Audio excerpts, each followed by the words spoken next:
We have a ton of news about the fourth stimulus check, Social Security benefits, SSDI, and SSDI. Continue watching this video, guys, because you definitely don't want to miss out on the important information that we have for you. They're trying to block this. The Democrats are urging House Republicans to not pass any further cuts to the relief program. The lawmakers in the House and the Senate are negotiating what they want to be included and cut from the massive farm bill, which will be worth actually billions of more dollars.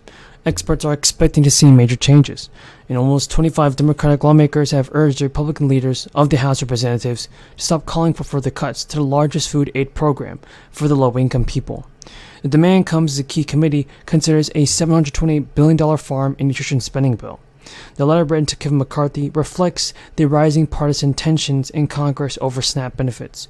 Democrats and all members of the House and Agriculture Committee have told people that continuing Republican talk of SNAP cuts could jeopardize progress on this year's farm bill.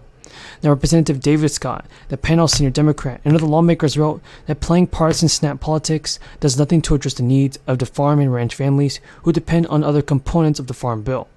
The lawmakers have asked Kevin McCarthy to let the panel work and then respect the product that they hope comes out of the process.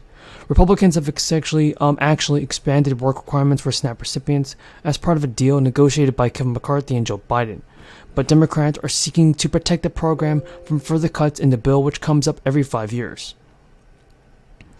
The legislation also funds farm commodity and conservation programs as well as SNAP and other food aid. According to a Democratic committee staffer, the letter was actually prompted by recent comments from Kevin McCarthy on one of his top negotiators, indicating that Republicans may seek further SNAP cuts in the farm bill or the agriculture appropriations process. The agriculture appropriations process, everybody, and the Republican chairman, Representative G.T. Thompson, have said multiple things about this. They said it will complete a farm bill draft by the end of August, and the current farm bill expires this year on September 30th. Both the House and the Senate are in a summer recess, and the prospects of passing the bill on time are waning. Farm bills are often extended for several months to allow for negotiation of a new one.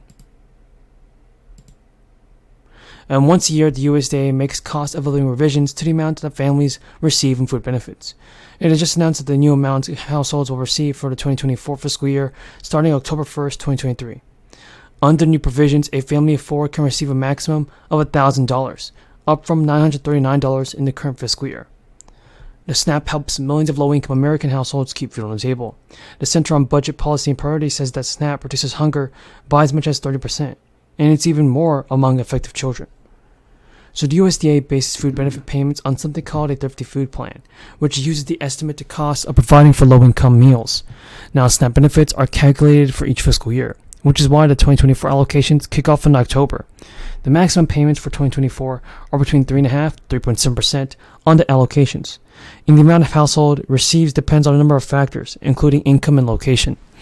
Payments are higher in certain states with higher cost of living, like Alaska and Hawaii, but SNAP benefits are making calculations for the maximum payment.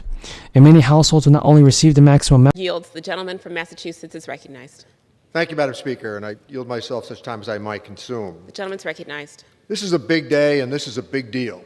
We're putting people out front and making good on the promises we've made, lowering drug prices and investing in our climate. Mountain-high legislative achievements have we. The Rescue Plan, CHIPS, Science Act, and now this achievement for the American people. Lyndon Johnson was right. Yesterday is not ours to recover, but tomorrow is ours to win or lose. The Inflation Reduction Act headed to the President. New funding for the IRS and introduced tougher work requirements for Medicaid. Even if it makes it out of the House, there's no chance this will pass. The approach is meant to make it look like the public and Biden is being obstructive and should hold the blame for any debt defaults. The White House has said it won't negotiate over a debt ceiling increase, which is Congress's responsibility, and will only accept a clean proposal to raise the nation's borrowing limit. But the Speaker on Sunday was adamant that Biden will have to climb down from the position as the country races closer to a crisis that could peak during the summer. Even recently, the Republican Senator Josh Hawley of Missouri introduced the Keep Our Promises Act to exempt Social Security and Medicare from the debt ceiling. Social Security and Medicare beneficiaries must be confident that their benefits will be paid in full and on time. Senator Hawley's legislation will ensure these programs are never used as leverage in negotiations over the debt limit. Senator Hawley has said in an official statement, Social Security and Medicare are not bargaining chips. These are promises we made to the people, and we must not break them.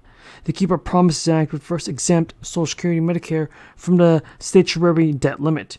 That it would authorize the Treasury Department when the statutory debt limit is reached. So, it would also permit the Treasury Department to use its authority in all future debt limit episodes, thereby permanently insulating Social Security and Medicare from any impact of a debt ceiling standoff. Property insurance policies in Florida. So 25% of what they saw coming in from Ian was related to property lines and 75% in auto coverage. And what they've said is that the inflation related to both of these is significantly adding to their costs. We know that house values have skyrocketed in Florida. And so if you're paying someone to replace the loss of their home, the costs are significantly going to increase. Not only that, they're looking at bodily injury costs where it comes to auto insurance increasing as well because of medical inflation. So there you're getting it. They say that the estimated catastrophe losses for just the month of September when Ian happened, $440 million. They are expecting. Now, everybody, gas prices are beginning to increase again.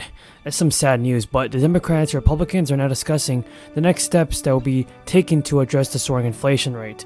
So far, several lawmakers have already proposed a one-time stimulus check for pretty much all Americans, while others have also put forward legislation that would actually give monthly relief checks, but to a more targeted group of people. Now, this may mean some people may be left out of extra financial aid, and also Governor Newsom is criticizing the oil companies who we say are fleecing Californians with gas prices that are disproportionately and higher in the Golden State. In a recent video, Newsom said that in the windfall tax, it would ensure the profits go directly back to help millions of Californians who are paying for the high gas prices. Democratic leaders in the California legislature do support the windfall tax on the oil profits, and while Republicans believe Newsom should suspend the state gas tax to provide some relief at the gas pump, it's just not happening. Gas prices in California continue to creep up again, reaching an average of $6.30 a gallon for regular on Saturday.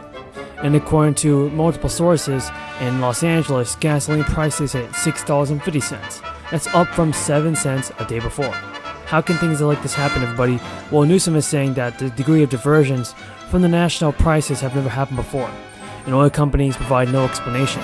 And we're not going to stand by while oil companies negatively affect Californians. Explanations for the rise in fuel costs have ranged from refinery maintenance, Hurricane Ian, and increasing demand as well.